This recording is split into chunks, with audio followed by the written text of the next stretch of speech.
Alrighty, YouTube, we are back at it again. We're doing our axial yeti build. We just wrapped up building the rear axle, this guy here, and now we're moving on to the front assembly. Let's see, rear axle. So I did notice as I was prepping for this video that my kit came with two identical knuckles. I want to say they're both for the left side, or right side I mean. I'm just going to build it, and to keep going, I have new ones already on ordered. Great Plains took care of it rather quickly, so they'll get those out to me. But to start, what we need to do is find part number 2 and part number 1. So part number 1 is our right side, and part number 2 is our left side. So we'll set that over there, and there are our hubs where our hubs mount. So we find that part, and then we find the corresponding correct knuckles. They go together like this. You use knuckle 1 for knuckle 2 for knuckle, or for carrier 2.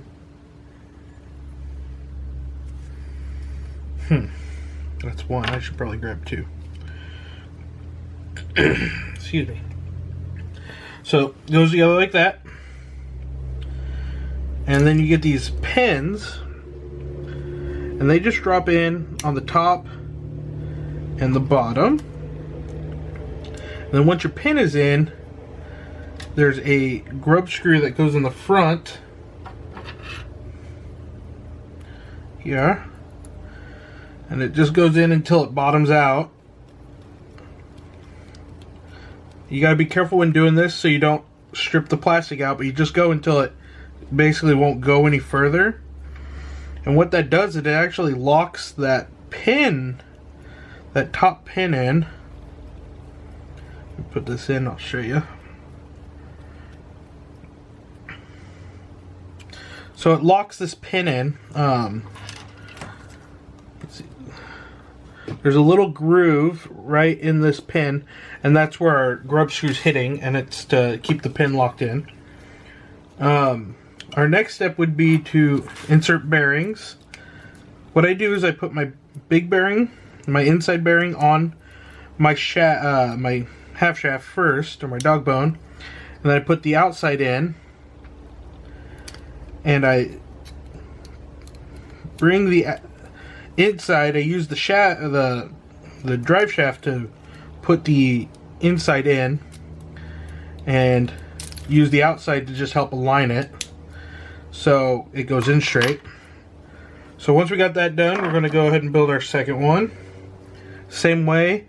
Unfortunately, like I said, this is the wrong side of the vehicle, so we have to just kind of fake it for now.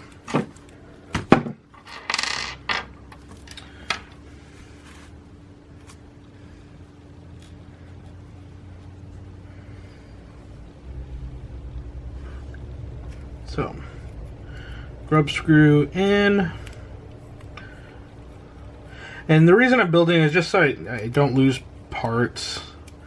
At least then all I have to do is change a knuckle out, which is real easy, real quick. But it just pays to check everything before you start building, or at least part of that step, so that way when you get further on, it doesn't come back to bite you in the butt. So, just like that. Now we have 2. Do the bearings the same way as I just did the last ones.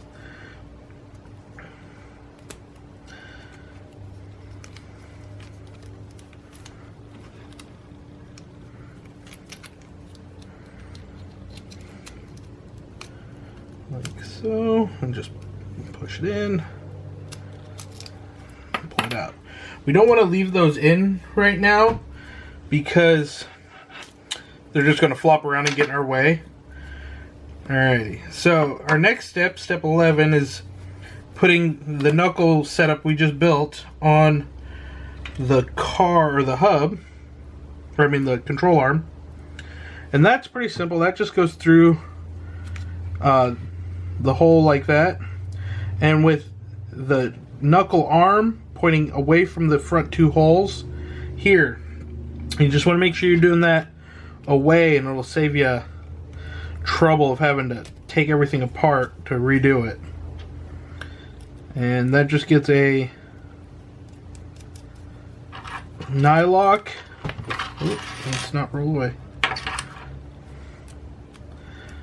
Nylock and a long screw.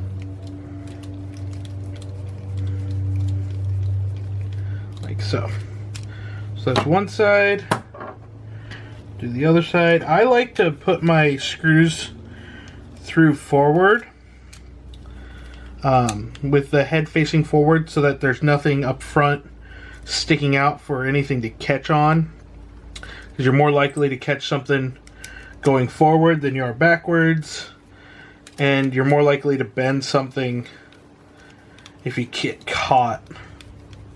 So we just don't want to bend anything, so we're just going like that for this particular setup. So now we have these two parts done, which are our lower control arm and our knuckle carrier setup. Now these two go on the chassis. Let's get our chassis. We'll set our front diff apart. Like I said, we wanted to make sure our knuckles go backwards because this cutout portion faces the rear of the vehicle, and we just put them on like that. But before we do, we have to insert these two plastic nuts, and they come on this part tree. They're just nylon nuts, and they get inserted into that hole right there. They only go in one direction, so you got to just make sure that you're lined up properly, or else they won't go in properly. And just push them until they bottom out, and that'll ensure that they go in with, or that your long screw goes in with ease at the end. Now, they call for putting this in place before you put these on, but I find that it's actually easier if you just put these guys on and get your long screw started. Don't screw it all the way down, but you get it started through this bracket here first. Don't forget this bracket. This is your front bumper mount, your front bulkhead. So, as I was almost forgetting it, looking at it going, something's missing. So, our two long screws go through the outside two holes, and then our two A-arms go on next, I should say. And then those two long screws go through the holes in the chassis right in front of where we just put those two nylon nuts.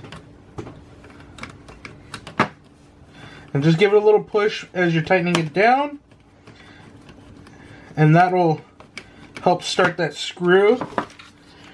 The reason I do this first is it just makes it a bit easier to work with than having the big bulkhead and the big differential sitting there in your way.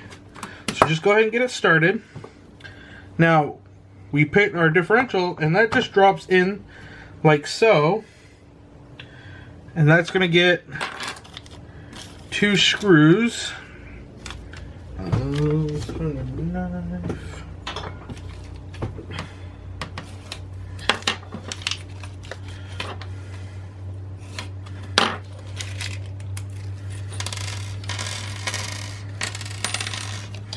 It's going to get these two long bolts, or screws, I mean. Make sure. Yep, those are long ones. Okay. And those just go in the front, the middle holes, or the closer to the center holes, I should say.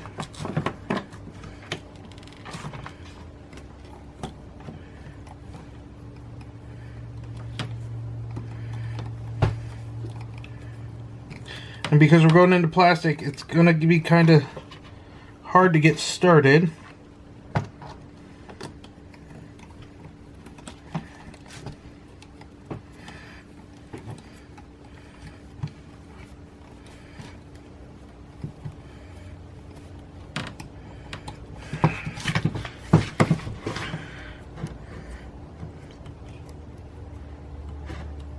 There we go. Just a little pressure on it.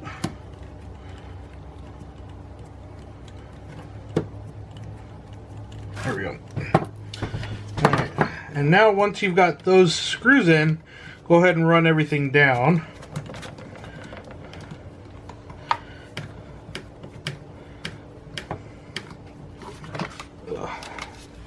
These are really long, so I'll tighten them down on my own, because they go the full length of the front differential setup. Now, our last step is going to be putting in our countersunk screws in the bottom that hold the differential housing to the chassis plate. And it's just going to use 4 of these shorter countersunk screws, not the long ones. And that just goes in the 4 holes in the bottom of the chassis.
Alrighty.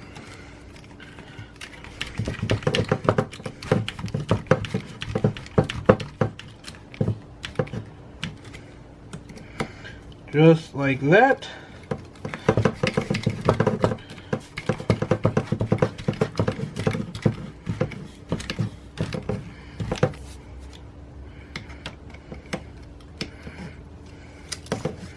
Voila. And just like that, we've got the front bulkhead attached, our control arms attached, and our front bumper mount, bulkhead mount setup attached. So our next step is going to be doing the turnbuckles for the front steering or the suspension. So let me run these guys down as quick as possible.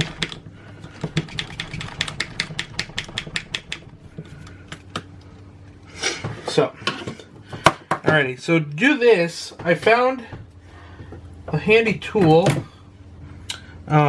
This part here, it's this guy here. It's for doing shocks, to make your shocks level. I'm using it to make my turnbuckles level. Now, they tell us they want a center measurement of 38 millimeters, 38.5 millimeters. They don't, unfortunately, they don't tell us what our overall is going to be. So, what I'm going to do here is I'm just going to mount them on. They just mount with some screws to this bracket, and this bracket actually pivots. So as you tighten one down, to show that it's off center. So what I'm going to do is I'm going to tighten one of them down to the spec they want on it. And this is the best way to do it just to make sure everything's level, because this actually has a centered indicator to tell you that they're the same length, which is good when it comes to suspension components. You kind of want to keep everything as centered up as possible, and then it also holds your two rod ends, so that way you can adjust it equally. So that is a little bit more, and we'll be at 38.5. So you can see right here that this dial is pointing this way. It's saying that this one's shorter and this one's longer. So what you do now is tighten the other one down until it centers up. The dial centers up, and then you know you're the same length. So even if you're not quite 38.5 is what they want, even if you're not quite that number, you at least know you're centered, or at least the same length. So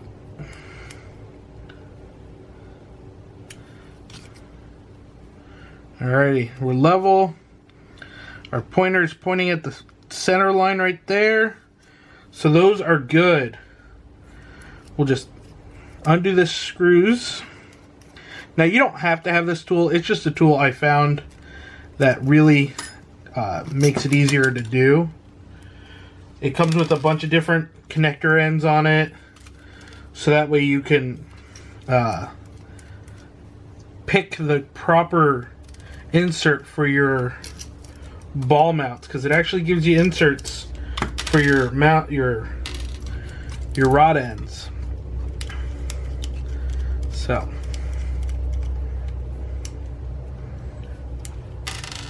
apart real quick so don't lose anything.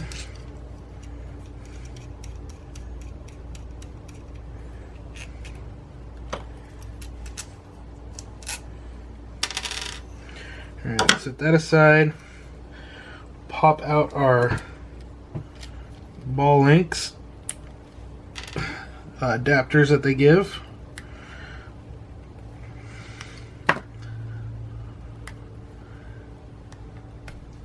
Like so.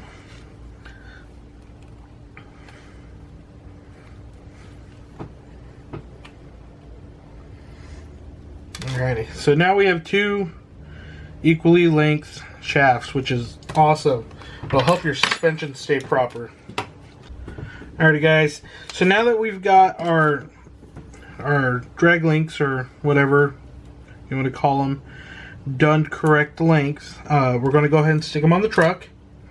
So stick it on the truck, you're going to need two 18s, and one goes on the first hole on this outside hub here, and then the ball mount that goes inside your link just goes right into, or right there too.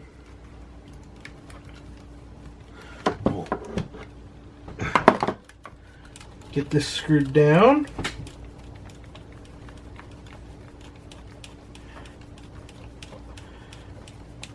Alrighty. Now the front one, or I mean not the front one, but the inside one, is going to get attached to the lower mount on the shock tower, the lower out hole, and then it's going to get a plastic spacer, this guy here, off of one of the parts trees that the hubs come off of, or I mean the ball link end comes off of, and then it gets a lock nut on it.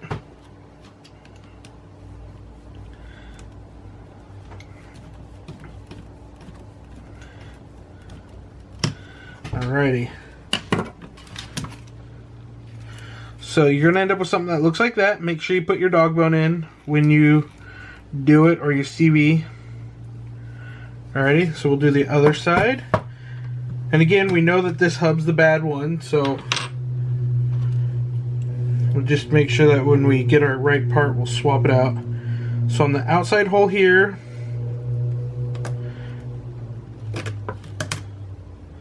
goes together like so.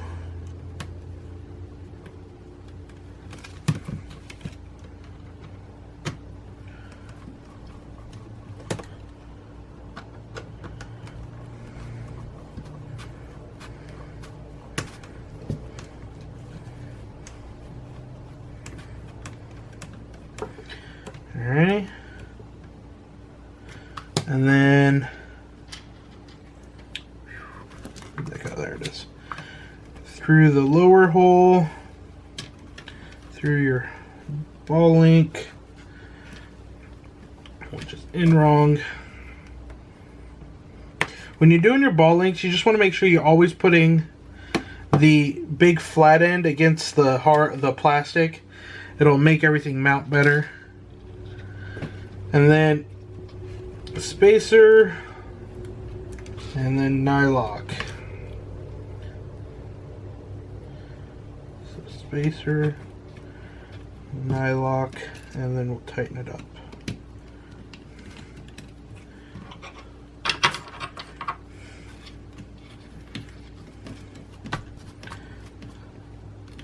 Like so.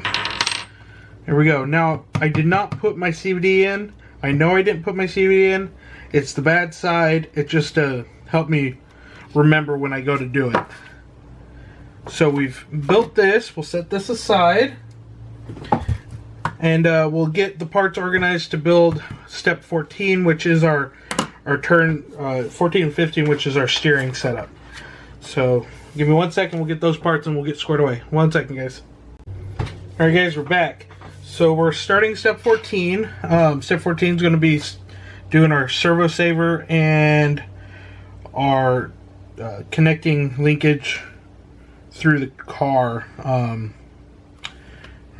pitman arm, or whatever you want to call it. So what you need to start with is you need this guy here, and then it gets this guy goes on it like so, on it like so. Then you get a spring, and then you get this guy put on. Once it's built like that, make sure we're building it right. Okay, it gets these two little self-tapping threader guys, and like so, and tighten down.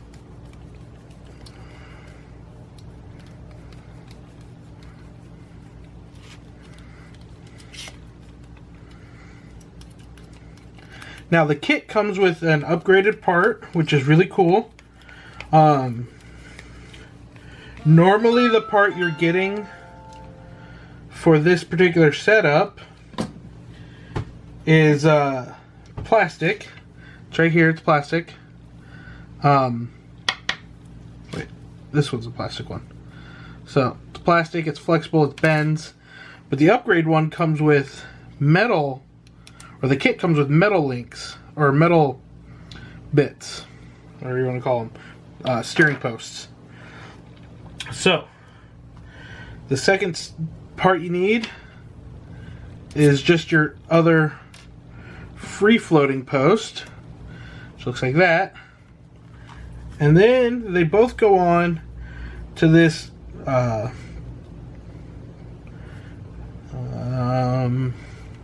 yeah, I don't know what it's called. I won't lie to you.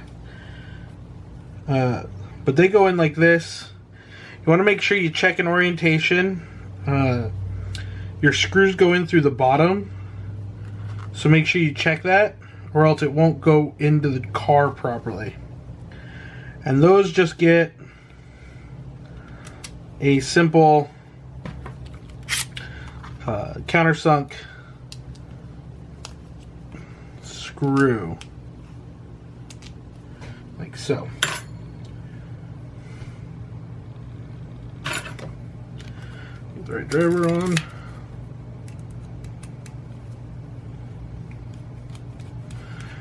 Alrighty, and that is basically how you do the steering on the car.